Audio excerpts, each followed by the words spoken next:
Doctor साहबा, pregnancy के दौरान हमारे यहाँ पर अक्सर ख़वातीन और लड़कियाँ जो हैं वो अपनी मूवमेंट्स के हवाले से बहुत ज़्यादा एहतियात बरतती हैं।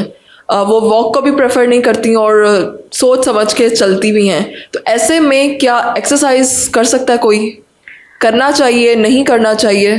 उसमें ये है कि जैसे अगर आप पहले से एक्सरसाइज करते हैं, वॉक करते हैं, जिम करते हैं, तो उसमें स्पेसिफिक एक्सरसाइजेज होती हैं जो हम पेशेंट्स को कह देते हैं कि जैसे आपने वेट लिफ्टिंग नहीं करनी, फर्स्ट 3 मंथ्स में आपने वेट लिफ्टिंग नहीं करनी। वेट लिफ्टिंग करने को हम मना करते हैं, सीढ़ियाँ चढ़ने को मना करते हैं। वॉक को हम हमेशा जो है वो इनकरेज करते हैं। ठीक। वॉक आपके वैसे भी एक्टिव रहने में भी हेल्प करती है, प्लस आप जब खाना खाते हैं और आप बैठ जाते हैं तो वो इनडाइजेशन होती है। सही। तो प्रेगनेंसी में इटसेल्फ हार्मोन्स की वजह से आपके जो डाइजेशन प्रोसेस है ना वो लंबा हो जाता है। सही। तो उसमें हम वॉक पेशेंट को इनकरेज करते हैं। ओके। आप नाश्ता करें, वॉक करें, खाना खाएं, वॉक करें, और सही। नाइट को भी जो है वो आप रात को भी जो है वॉक करें। तो इससे वॉक से आपकी नॉर्मल डिलीवरी जो है ना वो हेल्प करती है, उसमें आपको मदद मिलती है। ओके। और जैसे हम स्क्वाट्स भी कराते हैं आखिरी दिनों में। ओके। नीचे वाले वॉशरूम, पहले ज़माने में ये होता था कि नीचे वाले वॉशरूम्स होते थे, तो उसमें ये होता था कि आपकी पेल्विक बोन जो है ना वो खुलती है। ओके। तो उसमें उसको खुलने से जो है बेबी को डिसेंड, मतलब बेबी को नीचे आने में आसानी होती है। तो उसको भी हम इनकरेज करते हैं। राइट। तो ये सारी एक्सरसाइजेज जो है पेशेंट को हम टाइम टू टाइम बता देते हैं कि फर्स्ट 3 मंथ्स में आपने ये वाले एक्सरसाइजेज करनी है, फिर उसके बाद नेक्स्ट 3 मंथ्स में ये करनी है, और लास्ट 3 मंथ्स में ये करनी है। बाहर जो यही होता है कि जो पेशेंट्स जो होते हैं ऑलरेडी जो है वो वॉक, एक्सरसाइज, जिम ऑलरेडी कर रहे होते हैं। हमारे यहाँ ये होते हैं जैसे ही प्रेग्नेंट हुए हैं वो बिस्तर पे लेट जाते हैं। बिल्कुल। कि अब मुझे रेस्ट की ज़रूरत है, अब मैंने कोई काम नहीं करना। सही। तो इसलिए प्रेगनेंसी में जितना आप एक्टिव रहते हैं, जितना आप एक्टिवली हर चीज़ों में पार्टिसिपेट करते हैं, उतनी आपकी नॉर्मल डिलीवरी जो है ना आसानी हो जाती है। सही। तो ये सारी चीज़ों को हम तो मना नहीं करते। अक्सर माएँ भी जो है वो अपनी बच्चियों को कहती हैं ड्यूरिंग द लास्ट ट्राइमेस्टर ख़ास तौर से कि आप नीचे बैठकर पोछे लगाएं, तो ये भी जो है वो प्रेगनेंसी के लिए अच्छा है या डिलीवरी के लिए हेल्पफुल है। तो ये सही है या सिर्फ ये मिथ है? उसमें ये है ना कि पहले ज़माने में वो दूसरे वाले वॉशरूम होते थे। ठीक। तो उसमें वो नीचे जब वो यूज़ करते थे ना तो वो आपका पेल्विक बोन ना वैसे खुल जाता था। ओके। तो अब वो वाले वॉशरूम नहीं है, तो दूसरा ऑप्शन ये होता है कि जब ख़वातीन नीचे बैठ के तपड़ी लगाती हैं ना, तो वो बेसिक मैकेनिज्म वही है कि पेल्विक बोन जो है ना वो खुलती है।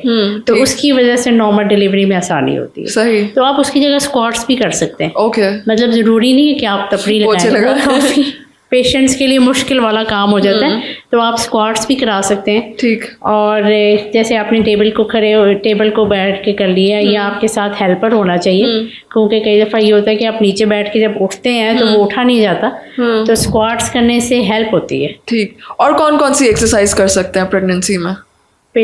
योगा बहुत अच्छा है। ओके। योगा जो है वो आपका स्ट्रेस फ्री भी करता है आपको, क्योंकि आपको इस तरह अननोन से एंजाइटीज़ होती हैं। ठीक। पेशेंट एक्सेसिवली ज़्यादा सोचता है कि ये होगा, ऐसे होगा, ऐसे होगा, तो उसमें योगा हेल्प करता है बहुत। सही। तो आप योगा कर सकते हैं, और स्क्वाट्स कर सकते हैं, वॉक कर सकते हैं। आसान काम जो है वॉक, जितना आप वॉक करें। दूसरा ये होता है सीढ़ियाँ चढ़ने को लोग डिस्करेज करते हैं, सीढ़ियाँ भी जो है वो भी हेल्प करती हैं। सही। आपके जो बोन्स, लिगामेंट्स होते हैं ना, आहिस्ता आहिस्ता बेबी जब ग्रो करता है तो वो सारे साइड पे स्ट्रेच होते हैं। ओके। तो उसको और तो आप एक्सरसाइजेस उस तरह नहीं कर पाते कई दफ़ा, तो उसमें हम पेशेंट को कहते हैं लेट के, हम कहते होते हैं आपने टांगे एलिवेट करनी है। ठीक। एक करें फिर दूसरी करें। कई दफ़ा होता है कि दोनों आप कर सकते हैं, तो उससे ये होगा कि जो आपका लिगामेंट स्ट्रेच हुआ है वो बेहतर हो जाता है। सही।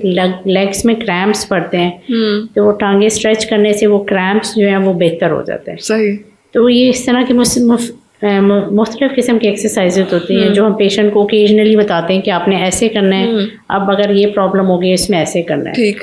तो ये रेगुलर बेसिस पे सारी एक्सरसाइज की जा सकती हैं? बिल्कुल। या फिर हफ्ते में 1-2 दफ़ा? नहीं की जा सकती है। रेगुलरली बेस पे वो एक्सरसाइजेज करेंगी ना तो उससे उनका स्ट्रेस लेवल भी जो है वो बेहतर होगा। ठीक।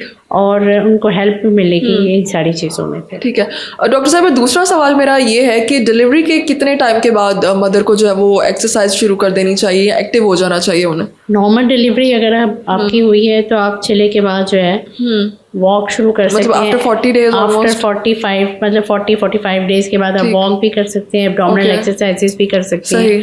सी सेक्शन अगर आपका हुआ है तो फिर 3 मंथ्स के बाद आपने एब्डोमिनल एक्सरसाइजेस करनी है। ओके, वॉक कर सकती हैं, बाकी सारी जैसे ये होता है ना योगा कर सकती हैं। सही।